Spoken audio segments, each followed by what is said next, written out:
My sister-in-law called my daughter adopted to shame me. The DNA test silenced the entire room.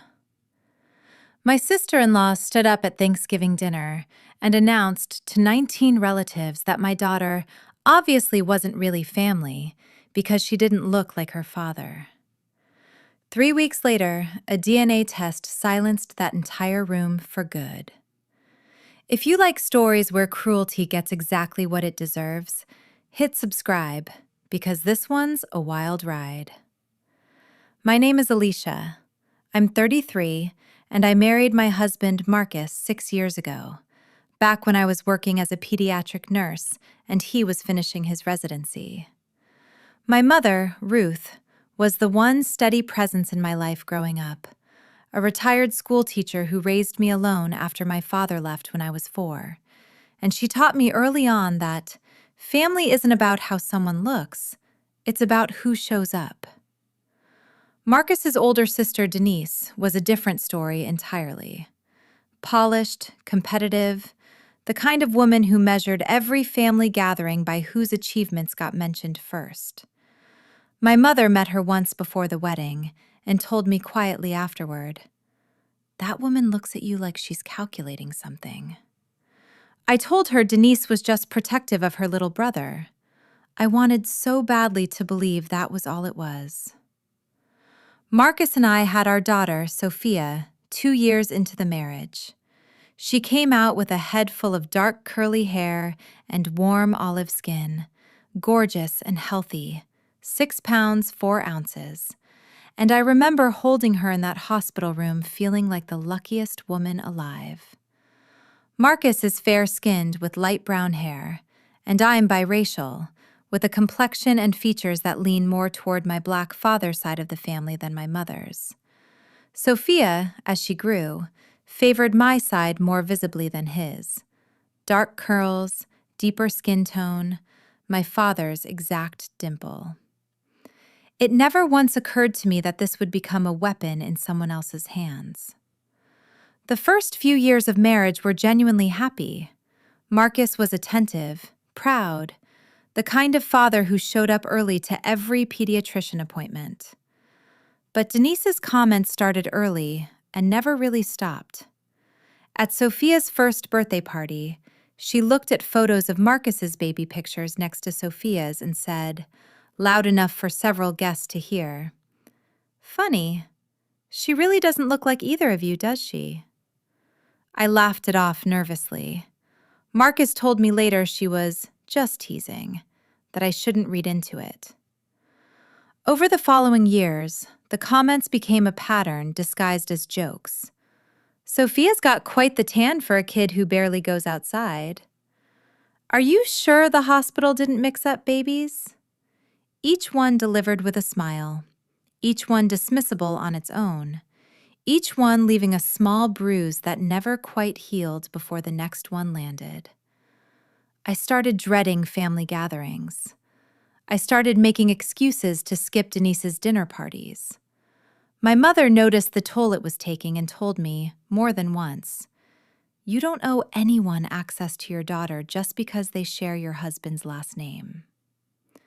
Marcus, for his part, rarely intervened in any meaningful way.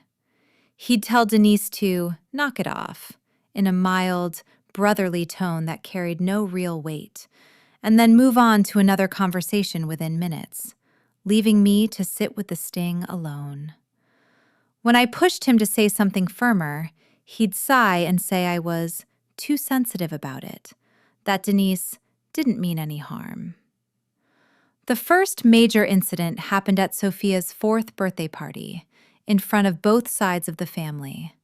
Denise, holding a glass of wine, looked across the room at Sophia running around in her birthday dress and said to Marcus's mother, just loud enough for a cluster of guests to hear, "I still don't understand how 2 light-skinned parents ended up with a kid that dark.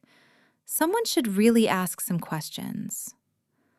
The room went quiet in that specific, awful way rooms go quiet when everyone heard something they wish they hadn't. I stood there, holding a plate of birthday cake, feeling my face burn while my 4-year-old daughter blew out candles 12 feet away, blissfully unaware her existence had just become a punchline. Marcus apologized to me that night, said he'd talk to her seriously this time, promised it wouldn't happen again. The calm lasted maybe 2 months before smaller versions of the same comment resurfaced at a barbecue. By the time Sophia turned 5, the apologies had shrunk down to a tired, "You know how Denise is," muttered under his breath, offered almost reflexively, no longer even pretending to be a real conversation. My mother watched all of this unfold from a careful distance, never inserting herself uninvited, but always present when I needed her, always reminding me quietly that Sophia was, without question, entirely and completely mine and Marcus's daughter, and that anyone suggesting otherwise was revealing something ugly about themselves, not about our family. The ticking clock arrived when Marcus's family began planning a large combined Thanksgiving. The first time in 3 years both sides of the extended family, nearly 20 relatives, would be under one roof at Denise's newly renovated house. Denise had been dropping hints for weeks about wanting to make it a real family occasion, and something about the way she said it made my stomach tighten every time. 2 weeks before Thanksgiving, I found something that changed everything. I was helping Marcus back up some old files onto a shared family cloud drive, a task Denise had actually set up years earlier for storing old photos, and I stumbled across a folder labeled Family Records that included a scanned document I wasn't expecting to see. Results from a private paternity test dated almost 5 years earlier, run through a lab in another state, listing Marcus's name and Sophia's name. My hands went cold. Marcus had never mentioned any paternity test to me, not once, in 5 years of marriage. I sat with that discovery for 2 full days before finally confronting him, my voice shaking in a way I hated.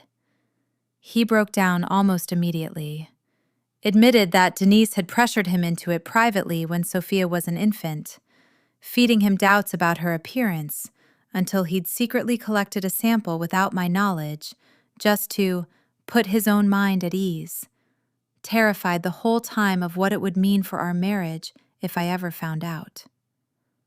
The test, of course, had confirmed he was Sophia's biological father the entire time. He'd simply never told me, either out of shame or cowardice, and Denise had known all along, choosing instead to keep humiliating me publicly rather than ever revealing she already had proof that would have ended her cruelty instantly. I called my mother that night, and for the first time in years, I let myself cry the way I'd been holding back since Sophia's 4th birthday party. My mother didn't tell me to calm down or let it go. She simply said, "Bring the results to Thanksgiving. Let that room finally hear the truth, all of it, including how long Denise sat on it." Thanksgiving arrived. 20 relatives gathered around Denise's newly renovated dining room, the good china out, candles lit down the center of the table. Sophia, now 5, sat beside me in a burgundy dress, oblivious as ever, coloring quietly while the adults made small talk. Partway through dinner, Denise, emboldened by a second glass of wine, looked across the table at Sophia and said, with a smug little smile aimed at the aunts and cousins around her, "I still say we should all just admit this one clearly takes after somebody else's side of the family." The table went quiet. I felt Marcus tense beside me. And this time, I didn't shrink. I stood up, calmly, and told the room I actually had something relevant to share. I placed a copy of the paternity test results directly in front of Denise, 5 years old, confirming without question that Marcus was Sophia's father. And I explained, clearly and steadily, that Denise had known this result existed for 5 years and had chosen deliberately to keep humiliating a 5-year-old child and her mother in front of family gatherings anyway, purely for her own entertainment. The room went completely, utterly silent. Marcus's mother's fork clattered onto her plate. One of the aunts actually gasped audibly. Denise's face went a shade of pale I'd never seen on her before, her mouth opening and closing without any words coming out, all her usual sharpness gone in an instant. I didn't yell. I didn't need to. I simply picked Sophia up, told her we were going to get dessert ready in the kitchen, and walked out of that dining room with my daughter in my arms, leaving 19 relatives to sit with exactly what they'd just learned about the woman who'd been quietly poisoning family gatherings for 5 years. The fallout was immediate and lasting.